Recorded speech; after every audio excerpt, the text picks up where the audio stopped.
Hello humans, Alison and Toni here with BlueLion, your HR partners. We're here with another great question that we've received. If someone fails their background check, do I have to hire them? Or can I not hire them? Yeah, that's a good one, and we get this one pretty regularly. So oftentimes during onboarding or pre-employment, people have a background check as part of that process. The first thing I always say is make sure they sign off on it. You always want to have something signed saying that they let you do that. But what happens if something comes back that maybe is going to adversely impact their employment? I try and tell people that it's important to have a background check policy that aligns with the business and aligns with the position.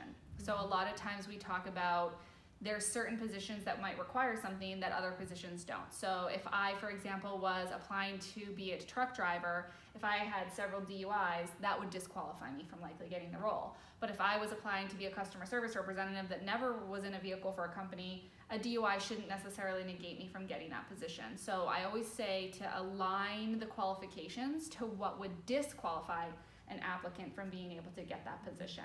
And also keeping in mind a background check can be very extensive. So you have a motor vehicle check, it could be your credit report, it could be just a credit score, it could be, your criminal record. So making sure that you're pulling records that are applicable. So if I'm hiring a customer service rep and their driving record does not matter, maybe I don't want to be pulling their driving record. You don't always want to know everything about your employees. Yeah, absolutely. Sometimes less is more.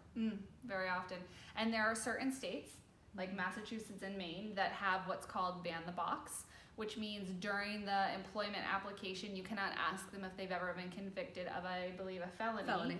And the reason for that is to give people a second chance and to let them get their opportunity to interview and sit in front of somebody and say, this is what I have to offer, without somebody automatically being disqualified for maybe a mistake that wasn't as severe or wouldn't actually disqualify them once they get that interview.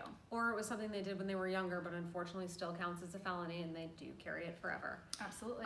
Also keeping in mind that when you are interviewing, you are able to ask those questions. So while I, in Massachusetts and Maine, can't have a box on my application, I can, during the interview process, ask if you would pass a background check and ask you why you wouldn't if you answered no.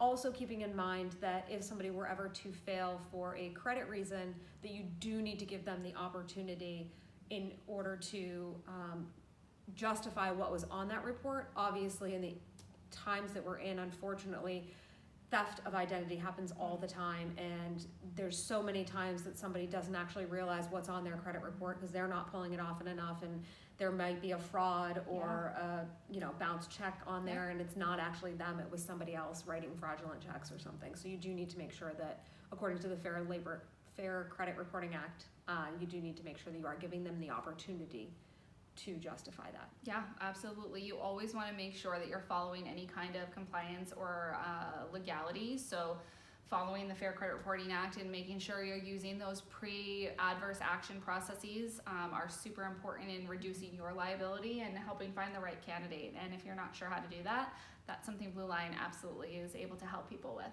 Yeah. So I guess most important is make sure you have a written policy. Make sure that you are dictating based on position and job requirements whether or not a background check is justified, first off, and then if so, if you are running them, what would disqualify someone from getting the position, and making sure you're being consistent. So if it's a position of driver and you're always running a motor vehicle check, make sure you're always running a motor vehicle check regardless. Absolutely. Like and share, and make sure that you subscribe to our YouTube channel and have your friends be as smart as you are.